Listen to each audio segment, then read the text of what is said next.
All right, everyone. Welcome back to the Crypto Rundown, where we talk about everything that's going on in the great world of cryptocurrency and blockchain technology.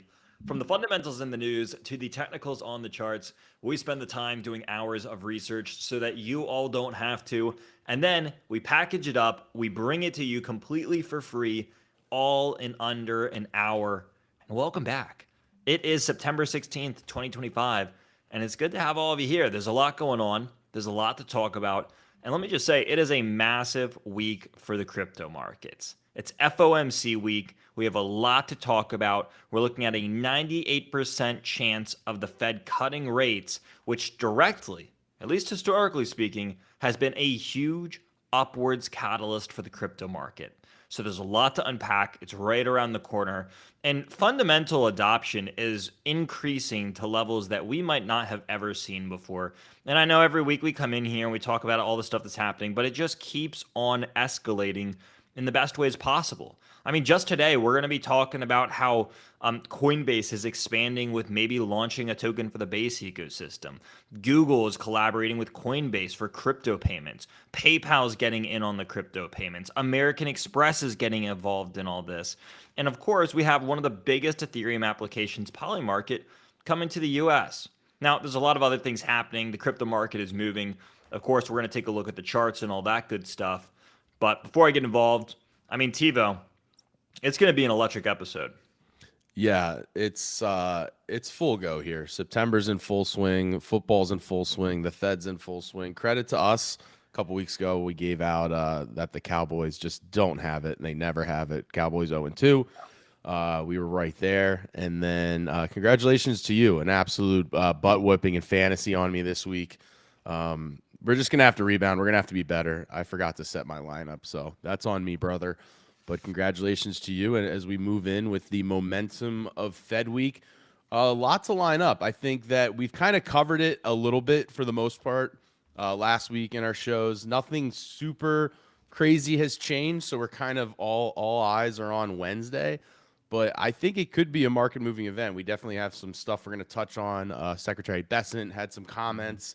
As much as nothing's changed over the weekend, the market certainly has expectations. And kind of like we've said, it feels like it's a clearing event. So I think once the decision's made, if it's on par with what everybody thinks, 25 bips, you're not going to see anything too crazy right off the jump, but it's always about that press conference, man.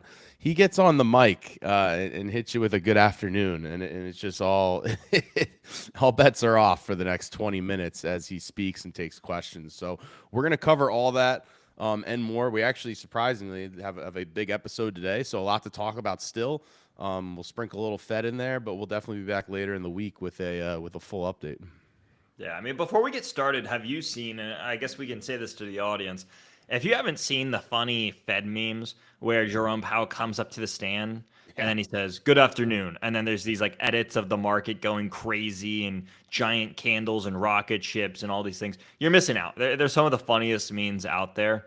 So check them out if you haven't. Maybe we can find some and we'll repost some on our Twitter or something. But if you haven't seen them, you're missing out. But it's going to be a big week nonetheless. And I think you queued it up really well. So much to unpack. The crypto market's moving a little bit red on the day here, mainly for the altcoin market. Bitcoin's down 0.25%, so barely in the red.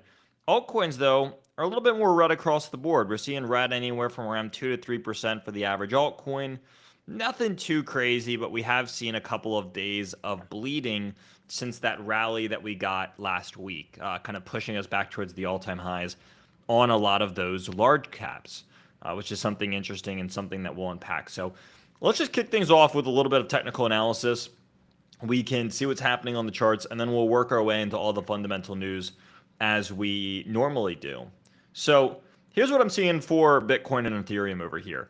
Bitcoin, rallying back up towards the upside, towards the later half of last week. We came down here, we broke some of the downwards trend, and we moved back above the 20, back above this key trend line, and then even above the 50-day moving average as well. So now what we're seeing is, again, a break in this downward structure that we had from the highs to the lower high, lower low, lower high, lower low, lower high, lower low. And we started to see a break as we were coming into this flat level of resistance and seeing higher lows into a flat level of resistance. So we were breaking out of this like an ascending triangle, which is a candle chart formation, a very bullish one.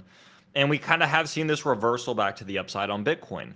So this has been a really good sign. And what we're looking at now is a little bit of bleed that's happening with Bitcoin, where we're back above the 50, we're holding above the 50, but we're kind of just bleeding to the downside just a tad.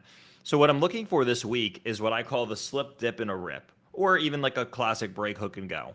This is where we move up and we hook back down into the prior resistance levels, and then we continue to the upside. Some people like to call this the slip, dip, and a rip, where we broke out and then we slip, we dip, and then we continue into the rip. And that's kind of the way that I'm looking at this week for the crypto market, is I think with the FOMC meeting happening and the talk of interest rate cuts tomorrow being a high probability, I think we can get some choppy price action here. A little bit of volatility that could come in here. And I wouldn't be surprised if we have one of those slip, dips, and rips, where we have a sudden slip in price, we see it dip down, and then that acts as a buying opportunity off of the dip to probably propel us further. It's kind of the way that I see this playing out. So we're holding the 50 so far on Bitcoin, which is a really great sign. But I wouldn't be surprised if, for a short period of time, we kind of dip down a little bit deeper. Maybe we come back to 112, 113, see a retest of those levels. And then, depending on how we react, I think the markets can continue higher. Now, Bitcoin so far has been holding up better than a lot of the other altcoins. You look at Ethereum, and I guess you could say, a lot of these altcoins rallied harder than Bitcoin, but now they're losing more as well. So just volatility both ways is something that is happening. But if you look at Ethereum, this thing was pressing back into the highs over here. It hit almost $4,800, kind of tapped this all-time high area, and now it's been bleeding out ever since Saturday hit. And we've seen it kind of coming back into these levels. So that's going to be another thing to kind of pay attention to over here is, hey, as we're coming back down, let's keep an eye on this previous resistance zone. We know that it barcoded with around 4,500 being the ceiling of this for a long time.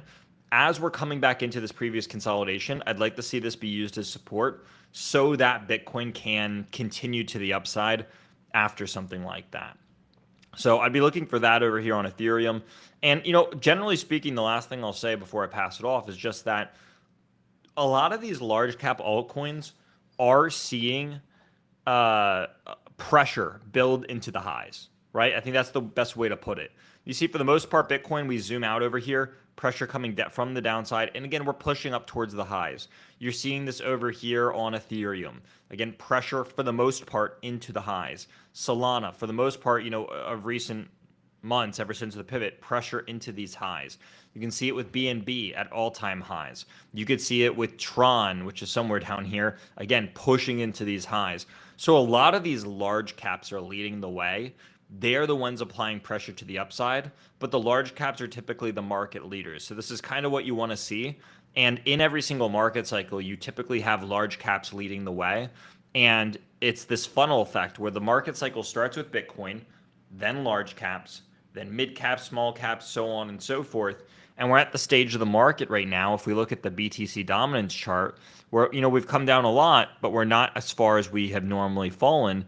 And that just means that there could be more time in the cycle and there could be room for those mid and small caps to catch up and play out. But we might not be at that stage of the cycle yet, but I do think that it's still coming. So again, just a lot of attention over here on the large caps, lots of positive price action. We see them squeezing back into the highs, and for the most part, that's a good thing. Yeah, couldn't agree more. And kind of like we said at the jump of the show, it feels like this rate decision is a clearing event, right? So the market's waiting. The market's already pricing in. So Scott Bessent came out and said, hey, the market is already pricing in 75 bips by the end of the year. So how can you get to that number? There's, are you going to do 25 bips over 3 meetings? Are you going to do 50 now and then a hold? Or are you going to do 25 now and then maybe a 50 at some point? Again, that's stuff that you can't really forecast specifically, event or meeting to meeting. But that's why this is such kind of a big event, because not only are you going to get the number, the rate. So everybody's basically saying it's going to be 25 bips, but that's why I said it's so important to kind of listen to that press conference, and you get a lot from when he, makes a statement and then answers questions. I think Jerome tries his best to communicate. You can definitely disagree with the decisions or overall how the Fed's operated, but I think he does try his best to communicate at where, the Fed governors are sitting and kind of give you the whole picture. So I do give him credit in that sense. Again, you could kind of disagree with the direction of where it's going, but he does communicate really well. Yeah, he does. And quick little reminder here. I know we got a lot of other things to talk about. If you're coming in from Spotify or Apple Podcasts or Audible or anywhere else, and you're wondering what we're talking about, on the screen here over on YouTube, we're going to have the charts, the articles, the data, all these different things on screen on our YouTube channel. So if you want to see all of that, head over to the Crypto 101 podcast on YouTube. Check us out over there, and that's where we're going to have all of the visuals for what we're talking about. Yeah, so just to build off that, Brendan, actually, we Yeah. have a special link for everybody. If you go down in the description, the first link I put for everybody, you're doing a 1 hour technical analysis session this Thursday. So 1 hour, basically, if you enjoyed that technical analysis piece that Brendan does at the top of every episode, even though we only do it for maybe 5-10 minutes tops, this Thursday, if you're interested, for free, Brendan is doing a 1 hour session this Thursday. Again, link below, 1 hour technical analysis. Questions you can type in. Brendan will communicate and chat with everybody, and it's a really fun session. So if you're interested in checking that out, free this Thursday, link below there. Check it out. But Brendan, any thoughts on this 75 bips, or you're kind of, again, we're waiting for the clearing event before we move on from Fed talk? Yeah, I mean, we'll see what he says. I would be in line with this, right? I've seen people talk about maybe even up to 100. Maybe we get 150 basis point cut, and then we get, I don't know. Well, actually, I don't know. I don't know how I would divide it. I said that. I'm going to take it back. I think we could go up to 100 basis points. Maybe that's 150 basis point and 125 basis point. Maybe it's divided up into 325s. Regardless, I think this is accurate. I think a 75 basis point rate cut by the end of the year is the likely scenario. And I think what we likely see is probably 3 sets of 25 as the most likely scenario. But as of right now, we're sitting at a 98% chance of a rate cut. I think it's a 92% chance of a 25 basis point cut, and I think a 6% chance of a 50 basis point cut. But I think that is the likely scenario for the end of the year. And I'll tell you what, I think that 3 sets of 25 is probably best for the crypto markets because it gives people something to look forward to. And we always say, crypto performs well during periods of rate cuts. I think rather than having it all come in at once in a single meeting and having nothing to look forward to after, it's better to kind of spread it out and say, okay, hey, we still have another one to look forward to. We have another one to look forward to. And I think that it's pretty common knowledge that once Jerome Powell gets out of the Fed, it's pretty likely we're going to see more rate cuts after that. So the more that we can shrink the gap in between the end of Jerome Powell's rate cuts and then, the next Fed chairman who's going to be in there, I think it gives people more hopium to look forward to because they can constantly be looking forward to the next rate cut and being fed. And maybe hopium is not the right word, but you know what I mean here. It gives people something to look forward to. It gives them a catalyst to kind of look at. And having that being dispersed over a period of time instead of all at once is probably the best way to go about it. Couldn't agree more. To build on that point, then we're going to move forward. This definitely is an art. It's not a science. While there is all this data involved to it, and there's a lot of arguments on either side of what to do, and you have this governor's board where everybody has their opinion, it truly is an art. And I couldn't agree with you more. I think that gradual, let's cut, but let 25, because if you do that process of 25, and he has a strong thesis on why we're cutting and a strong voice on the economy being strong. Remember, we just had that jobs revision. So if you're doing the dual mandate of jobs and inflation, jobs is outpacing the worry right now. So he can talk about that, but he needs to keep a straight focus on kind of that discussion of why he's doing it. And the problem could be, as much as, maybe there's somebody out there that thinks like, no, we want 50 right away, cut the 50 bips. if you cut 50 and his verbiage is a little shaky on not feeling that confident, the market could totally roll out of bed, because you got to remember, I mean, Bitcoin's up there. You just went through all those altcoins that are approaching all-time highs. We have the NASDAQ, the S&Ps like at all-time highs. So we're kind of priced to perfection. And even though there's this 50 bips and everybody's excited for cutting rates and they think it's a green light for the markets, which it can be, if he's not confident and doesn't voice confidence in the economy, we could roll out of bed here, even on a 50 bips, if there's not confidence. So again, it's a clearing event either way, and it's exciting. We're going to be here to break it down, but let's go ahead. I was just going to say, for everyone that is curious, because again, this will impact the crypto market in one way or another. That is going to be happening tomorrow at 2 p.m. Eastern time, which is when we're going to get the numbers. And then around 30 minutes to an hour after, we're going to have Jerome Powell come out and actually talk about what they're thinking and walk us through their decision. So we get the numbers tomorrow, which is Wednesday at 2 p.m. And stay tuned for that.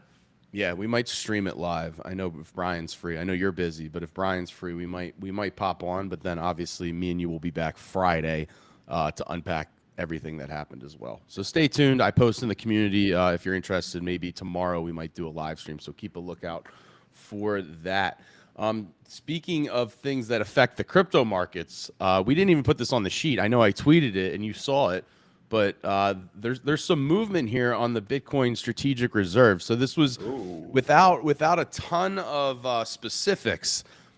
There's reports coming out that Michael Saylor and multiple crypto executives are going to meet U.S. lawmakers today to help advance the strategic Bitcoin reserve bill. So again, this week we have rate cuts coming. We have the Bitcoin strategic reserve bill. I mean, all this is complete hopium. I mean, turning on the gas mask of hopium and just sucking it down. We've talked about this on the show of how if this reserve, if they ever do announce a meaningful buy, and I know they're trying to do it in the budget neutral way, but I don't know. That feels like rocket fuel. Yeah, I mean, it does. And I think there's a chance that we get something. I know people are never going to be satisfied completely, but I think there's a chance that we get something, right? We hold all these different currencies and we hold all this gold and other stuff. I think it just makes sense that we make some kind of a plan. Again, my whole argument here is it's hard to say that you're going to be the crypto capital of the world and that you want to inspire innovation, all this stuff. I think actions speak louder than words. And how do you prove it? Well, you prove it with some sort of accumulation. You can't say that it's going to be this next big thing and that you want to be the crypto capital of the world and then not do anything to like maybe accumulate or get your hands on more or inspire growth. And so I think there needs to be more than just an easing of the regulatory environment. I think some sort of proof of accumulation shows that you're putting your money where your mouth is. And it doesn't have to be anything crazy, but just something that people just want something. And that's what we're looking for. Yeah. And then there's just more bullish stuff on the timeline. And before we get to that, good morning to everybody in the chat. Very active chat for a Tuesday morning. One Vision Transition, he's back. Rob's here. East Coast Lobster, way down under the sea. Noah Blue, Grant's here. And then Apex Trading saying that my hopium is copium. I don't know. Is Apex Trading bearish? Let us know, Apex Trading. What are you thinking? And then we have Robert as well. So good morning to everybody. We really appreciate it. Anybody else that's out there, throw your name in the chat. Let us know where you're from. And if you could, give us a like. It really helps the channel get pushed and grow. So toss us a like if you could. We really appreciate it. But as mentioned, more bullish news. Sheesh. Let me tell you. Tom Lee just keeps buying Ethereum. Here's the dates of their Ethereum holding going back from July all the way through September here, September 14th. Yeah, that's about a 10 and a half. I mean, that's a 20x. I mean, that's unbelievable. They just keep compiling. I know we talk about a lot on the show with Bitmine, but there's also SharpLink. Tom had a news bit yesterday where he was, I mean, I'll let you hear it for himself, but again, just absolutely pumping both Bitcoin and crypto. And, you know, you can see there on the thing, financials and small caps. Let's listen to Tom. I think they could make a monster move in the next 3 months, like huge. If we were to say Ethereum, Bitcoin we try to bucket them into risk-averse assets or risk-on type assets. Yeah. Is it fair to look at them that way? We used to compare them correlation-wise to the NASDAQ 100. Is that the fair assessment for how these things trade in the coming months? Yes. Bitcoin is particularly monetary policy liquidity sensitive. Ethereum has elements of being sensitive to liquidity, but it's also part of this AI moving onto the blockchain and Wall Street moving onto the blockchain and that whole stablecoin ChatGPT moment for crypto. So Ethereum, I think, trades almost like 1971 Wall Street, which was the dollar went off the gold standard, a lot of innovation. Ethereum essentially is a growth protocol, and that's why Bitmine is so aggressively acquiring Ethereum. And as I showed you before, they are quite aggressively acquiring Ethereum. And again, that's just he's on national television multiple times a week telling this theory. And I think the one thing you can appreciate, if you don't like all the Tom Lee content you're getting on here, then at least you got to appreciate that he's saying it and he's doing it. Yeah. And we talk all the time about how these big, old guards, the JP Morgans, Goldman Sachs, they tell you no, blockchain, crypto's bad, crypto's for criminals, Bitcoin's a pet rock, but meanwhile they're building and they're trying to get involved. And so what I do appreciate about some of the thought leaders in our space is, as much as they talk about being bullish, the Michael Saylors, the Tom Lees, they're buying, and they're building. And so, I don't know if you have any thoughts to wrap up the topic here on Tom Lee, continuously just engulfing Ethereum, but at least they're putting their money where their mouth is.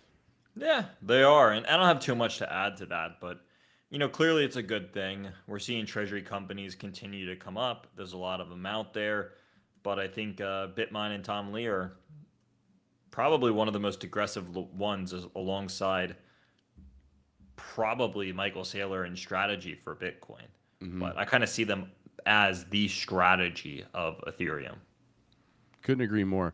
And there's buyers and there's builders, and a huge builder is Coinbase. Yeah. And specifically, Coinbase has a protocol called Base. We've had Jesse Pollock on the program before, who is the leader, I believe the lead engineer for Base. And we've always wondered, and we've talked on the show, this Base is taking off. Is there going to be a coin? And at the time when we had Jesse on, and maybe it's time to get him back on, I'll put that on my to-do list to reach out. But there wasn't a coin associated with Base. And so you try to find that, the alpha around that protocol. And we've had Aerodrome on the podcast before, which was kind of a thought process of ours for one of the leading dexes of Base is Aerodrome. So we've had them on the podcast, so you could learn that. But the breaking news this week coming from Base via Brian Armstrong and Jesse is that they're looking into maybe building a token here. Which and I'm going to tee this up for you, Brendan, and let you break it down. But if they do launch a Base token, is it fair to say that this would be, quote unquote, the official altcoin of Coinbase? I think it would be fair for that, because it's a unique situation. Up until this point, Coinbase and Brian Armstrong have said we have no plans to develop a token at all. Not for Base, not for anything. We have no plans of a token. And then that shifted yesterday when we got this news of them announcing, both Coinbase, Base, and Brian Armstrong, all of them basically saying, we're looking into exploring a token for the Base network. And it doesn't come as too big of a surprise to me. I know that they kept saying, oh, we're not looking at this, we're not thinking about it. Well, clearly they are now, and I think that came with the gigantic success that Base has seen. I mean, I would say it is the most successful layer 2 on Ethereum. I know you could measure it by different metrics. Some people like to look at activity, some people like to look at TVL and all these other things. I would say Base is the most successful layer 2 on Ethereum, and it's also probably the most popular one. And when we're looking at it, it's hard to have that level of success and not start thinking about a token. So I think they're looking at it. They understand that they can capitalize on that. They can probably make more money from having a Base token. Maybe they're getting more fees or whatever it is. And I think it's the smart move. Now, up until this point, everyone looked at Aerodrome, which was the number one application on Base, the number one decentralized exchange, number one in TVL on Base, and they said this is the go-to way to get exposure to the Base ecosystem.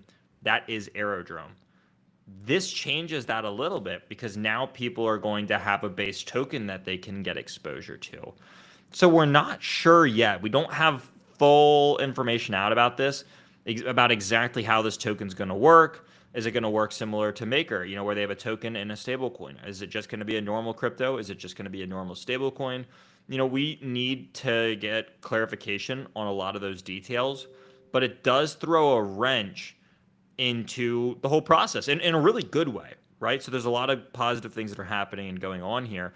But I mean, you have arguably the biggest exchange in the world, publicly traded on the New York Stock Exchange, and they're coming out with a token for their layer 2, which is, in my opinion, the number one layer 2 on Ethereum. It's a really big deal. I can tell you what, I'm going to be watching this. I'm going to be paying attention to this. I like having exposure to the base ecosystem. I think Coinbase is going to be successful. I think the base layer 2 is going to be successful. And as we'll see with some of these other articles, like there's a lot that's being built on base. Yeah, and then Coinbase, we were talking about it, how I got access, but it was like a limited access to that. I don't even know what to call it, via Coinbase. They basically integrated the base, Aerodrome base DEX into just normal Coinbase. It was a very small rollout. I don't think everybody had it, but because I was asking you guys and Brian, and yeah, it seemed like it was a limited rollout. But I think that's part of the thought process, right? Is like, obviously they're leveraging Aerodrome. They have a great relationship with them, but kind of that test rollout was like, hey, everybody just feels comfortable with Coinbase.com. Can we somehow leverage our own token or tokenomics to give people access to this entire, altcoin sphere, just to do more trading, to then get more fees, to then make more money, right? It's like, I think maybe, I don't know, I don't want to say they underestimated themselves with Base, but like, just like you said, it's the usage is through the roof. So you kind of got to step back and reassess the success of your project and see again how you can leverage it as one of the leaders in the space, and as a publicly traded company. The goal is to become bigger, become more profitable, but also deliver more to the users. Absolutely, man. And it's interesting because Coinbase is going to be a big talking point of the next couple articles that we're going to talk about here. But what we've seen in recent weeks, I would even push it out longer than that, recent years, recent months, crypto has been really shining through, especially as centralized banking has started to fail and frustrate people in different ways. And Brian Armstrong was talking about this as well. It's a really interesting tweet that I saw from just a couple of hours ago, earlier this morning. And he said the interest rate for most checking accounts is 0% in Canada. And that makes 0 sense. So from today, all Canadians can now earn 4.1% uncapped rewards on USDC on Coinbase and up to 4.5% with Coinbase One. And to me, number one, he's right. The point makes sense. 0% is a ridiculous. It doesn't make any sense in today's financial world. Why you get 0% on a checking account? I know they're generally pretty low, and they say, "Oh, put it in a money market or on a savings account or something else." Still, 0% is crazy. And to me, this looks like he's taking one out of Robinhood's playbook, because this is usually the kind of rhetoric and approach that Robinhood takes. Is they say, oh, traditional banking, traditional this and that, doesn't make sense. Come to us, we'll give you 4%. Oh, by the way, it's available in Canada and it's uncapped now. And I like the play. I like it. I think this is how you take market share away, is you target the pain points that don't make sense and that shouldn't exist anymore. And you cater to these people and you kind of meet them in the middle and you say, this doesn't make sense. It should have changed. They're not treating you right. Come over here and you can have a much better job. And then on top of this, clearly they've been integrating, and we're about to get into this more, but they've been talking about the Coinbase card and some of these extra services. And now they've been partnering up with all these other providers to say, you don't need them as much as you think you did. And you don't need them as much as you used to. And so what we can see is that like PayPal and all these different providers are getting into the space. And we've already seen the Coinbase card come out, but interesting enough, like even Google, we can probably throw this on the screen. even Google has started collaborating with Coinbase to add crypto payments to its new AI payments protocol. And this is a pretty big deal as well. And I mean, Tiva, I don't know if you had a chance to see this, but I mean, Google's now, I think, what was it, the third company to reach a $3 trillion valuation. Yep. I mean, obviously, Google needs no introduction. They're a household name. But even they're looking at crypto here, and they're saying, hey, who can we collaborate to do this the right way? Because us, as one of the largest, most significant companies in the world, we want to add crypto payments to their new AI payments protocol. And they're saying, hey, Coinbase is probably the best person to do that. So it kind of fits together here with the narrative that we were just talking about.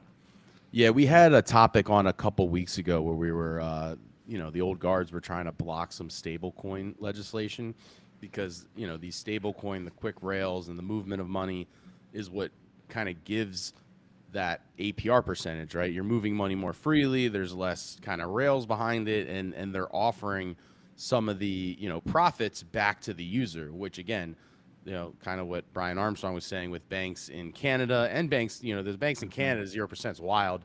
But the banks in the US, a lot of them aren't much better. If you just have a standard savings or checking account, you're not getting, I don't even know if it's 1%, some of these banks, sometimes it's under that. And then again, like you're trying to use your money. I was trying to do a wire transfer for like a down payment on a property, and it's a local bank that I grew up with, and I have all this money in there, and I'm trying to move it. I put it in there. I transferred everything in there out of my, the Robinhoods and the Coinbases, where I'm collecting these 4 to 4.5%, and I move it into this bank. I'm like, hey, I want to get this moved to this, place, and they're like, oh, well, the wire transfer takes 3 days, and you got to come and be in person, and you got to sign these papers to move that amount of money. It's like it was this whole process for this local bank. And I'm like, I don't even live there anymore. Like, what are you talking about? I got to fly. So now I got to fly to Philadelphia to do this. Are you crazy? Like, it's so archaic. It's so archaic. And then on top of that, you're making all this money off of people's, savings and stuff, and you're not giving back. I went on this rant weeks ago. So this is the future. This is where it's going. And luckily, again, with this administration, the legislation is slowly and surely getting pushed through. But again, we've said this multiple times, but if these old guards aren't building, if they're not getting ready, like there's a true takeover that could happen here with, Coinbase looking and thinking like this. Just thinking like this is correct. And then obviously Robinhood has one of the highest APRs for their money market funds, and they're going to be rolling out the private banking, it seems, end of this year, maybe early next. So then, you'll get to learn what their offerings are on the banking side. And there's going to be a number of other companies, and there's already tons of options where to get these higher APRs. So it's something that we're going to track, and it's kind of really fun to talk about because again, everybody's always looking for where's the 10x, where's the 20x, but if it's all about kind of that educational process of being smart with your money. And again, we always say plan your trades and trade your plans, but financially plan your life and start learning how to operate and build wealth. And some of the most smartest things of building wealth is where to hold, your stash, your cash. You can't be 100% risk on all the time. Sometimes you got to raise cash and put it places. And I think that's a huge part to, if you can start putting cash places and slowly accrue $20, $50, $100 a month for it just sitting there, that's something that can, I think, be a stepping stool. It's not going to change your life overnight or in a year, but it's a stepping stool to accruing and building wealth. Yeah, it is. And I mean, let's pull up the rest of these articles because we have PayPal and American Express getting in on this action. We'll want to talk about both of those. But yeah, I mean, here it is on the screen for everyone. Just in, financial giant PayPal to integrate Bitcoin and crypto into their P2P, which stands for peer-to-peer payment flow. Big deal. I mean, all the big payment providers, they want to get in on this. Clearly, crypto's growing. The attention is just nowhere close to being done. I mean, we're much closer to the beginning than we are to the end, or the end goal and mission of this stuff, because they're all saying, hey, we're announcing we're going to be working on this. They're not saying it's like launched and finished and that it's, at the end of its lifetime. I mean, they're all in the prepping, get ready, launching phases of this. And so there's a lot of exciting stuff that's happening here. And then if we go over to the next one, TiVo, yeah, he's already got it on the screen.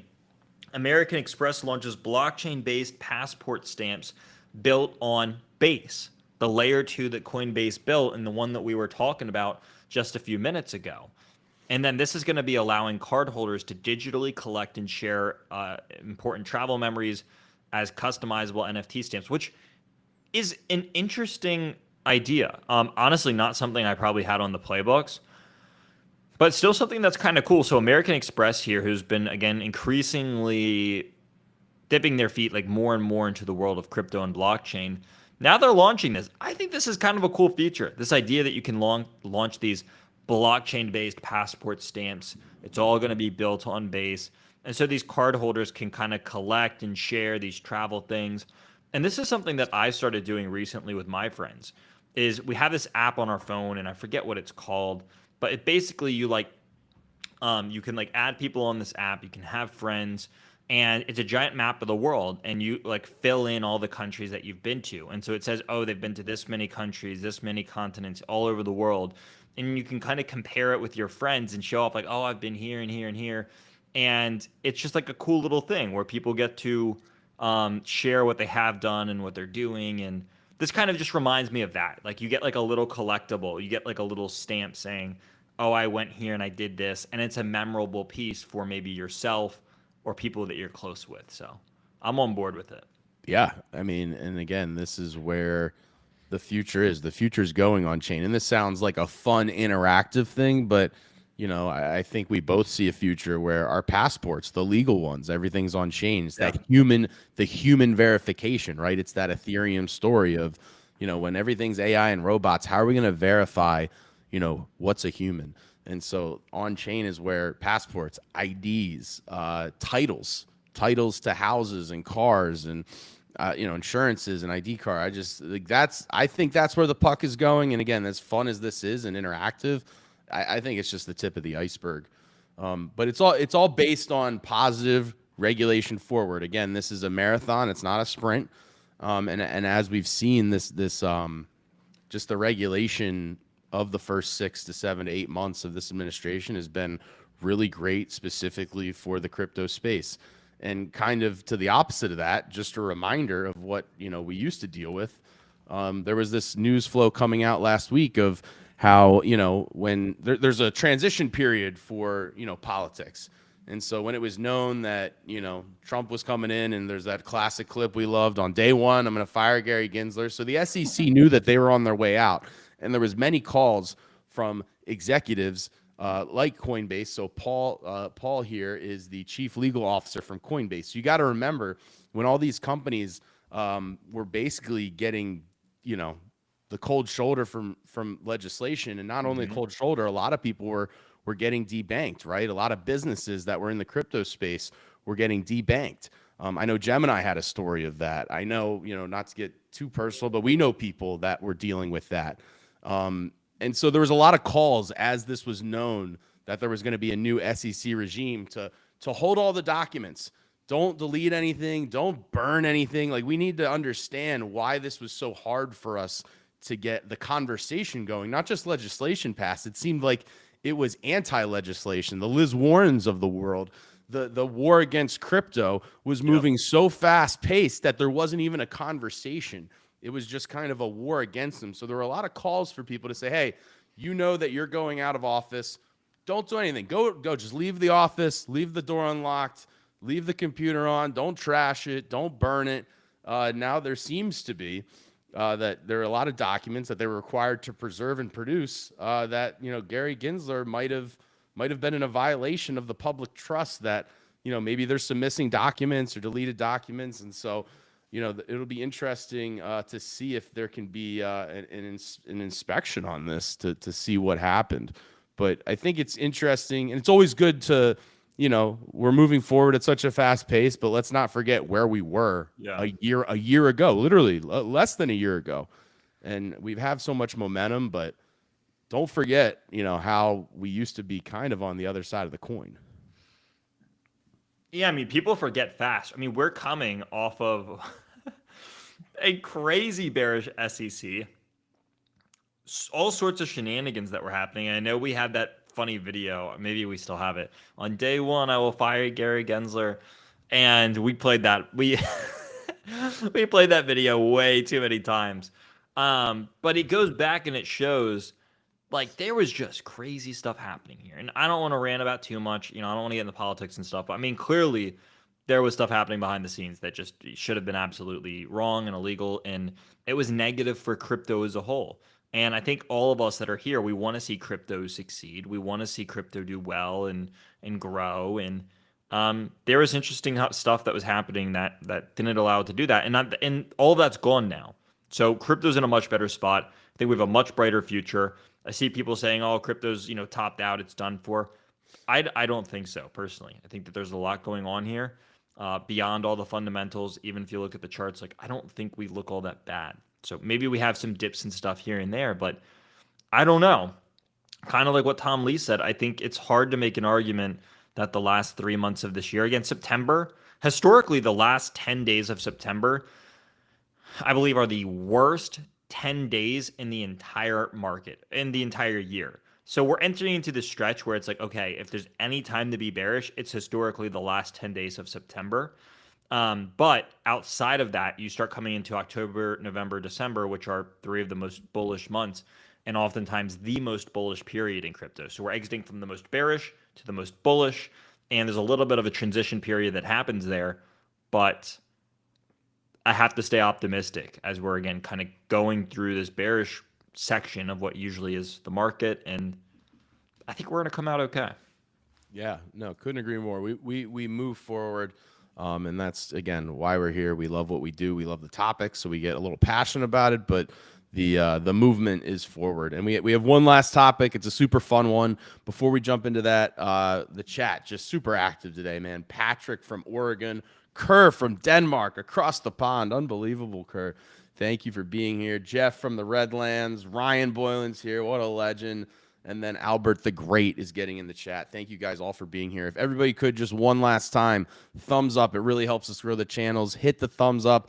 Bottom right, if you're not, hit our logo and subscribe. We really appreciate it. And if you have any comments, if you're still here, if you have any questions, drop them in the comments. We'll answer a couple questions here after our last topic, if there are any, because we appreciate you guys being here. But last topic of the day, Polymarket. We've talked about this on the show a couple times, especially with Brian. He's our big betting markets bull. Obviously, Kalshi's in the U.S., and Polymarket just got cleared to come to the U.S. I think this is one of the most fascinating things, and it is partly crypto specific, right? Yeah. But just overall, I think this is a generational change to how we interact with the world's news, really. I really, really think so. We've seen such a huge change over the last decade with, our normal news packages of 3, 6, and 10 of where do you get your news, where do you watch it, versus when social media has now completely changed the game of how you consume what's going on in the world. And this is the next step to that as well. And there's a lot of stuff on there that are crypto specific. There's a lot of stuff on there that are finance specific, like rate cuts. There's a lot of ways that you can use it to your advantage for gathering information, making decisions, and possibly, even hedging. Not personal financial advice at all, but there's a lot of ways that you could possibly use this as a tool. What are you looking at, Brendan? What are you the most excited about for prediction markets, specifically just in general, but also crypto specific? Yeah, I mean, this one's interesting. Polymarket's built on Ethereum. It uses the Polygon layer 2. And it's fascinating. I mean, I think it's arguably one of the most successful applications ever built on crypto, and it shows what it's capable of. It's this peer-to-peer betting market where instead of betting against the house, you're betting against other people, and that's all that it is. So it tends to get the best odds for what is going to happen and what's likely to happen, and it's coming to the U.S. So again, this is a blockchain, very successful, very popular blockchain and crypto-based piece of tech that is coming to the U.S. because of regulatory hurdles that are being torn down. And I think it just opens up a bright future for all of crypto. I know we're all excited about this over here. The idea of having a betting market like this is and I exciting. think it's something that we've talked about with the team. If it's something like we should start to maybe make some content around. Number one, because it's fun, it's engaging, but I think there is a side to it where, again, I think it's a tool in the toolbox for kind of getting the bigger picture of what's going on. So it's something that we are going to stay apprised to, keep bringing you, and yeah, we might even test out some content. So I'll let you know when that's happening. And if you're interested in joining and checking it out, we always love literally having everybody in our community join us. It's so fun. Again, active chat. Let's see. We got a question from Albert the Great to close out the show. What are the fundamentals of the rate cuts tomorrow that traders should be aware of? Any insights? Okay, so the fundamentals of the rate cut, I think we covered at the top of the show. If you came in, we can give you a quick summary. But I think it's a clearing event. So I do think that it kind of sets the table for the next phase of where these markets are going. But it's purely based on, it's not necessarily an up or a down. I think it's purely based on what he says in the press conference. So again, I think Brendan and I said at the top of the show, we're looking for 25. We want 25 bips, and we want a confident Jerome Powell in the press conference. If he gives us 25 bips, and then he gives us the confidence that, hey, we know we saw the jobs numbers. That's why we're going to begin this easing cycle again. We're doing cuts, but again, we're still going to read the data. We're confident of where we are, but we are in the cutting cycle, I think is the best case for the scenario. Again, 50 bips scares people, and just anything in the sense of whether it's 0 cuts or 25 bips or 50 bips, if Jerome Powell comes and gives a spooky press conference and doesn't seem to have a lot of confidence where he's going, the market will freak out because we're across the board at or near all-time highs. Yeah, that's what I tried to tell people, is that it's really the decision itself is pretty locked in. We know we're getting a rate cut. That is important, but we already know. The part that I think is really going to be essential moving forward, like the important part moving forward, is what is going to be said after the decision's made. That's where I think 90% of the attention needs to be directed towards, and that's what we're going to be watching. Couldn't agree more. What a morning. What a live. Over 400 of you have joined. The chat box was super active. Again, please, last call for a like. We had over 400 people in here. Let's get it to 100 likes.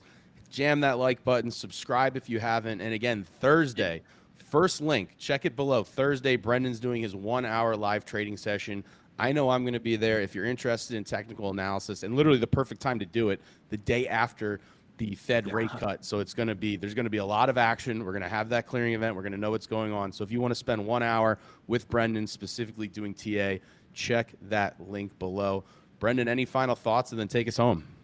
Yeah, I saw a couple people were asking, how can they get in contact with us? If they have questions for you directly or for the team, is there a way that people can contact us, Tiago?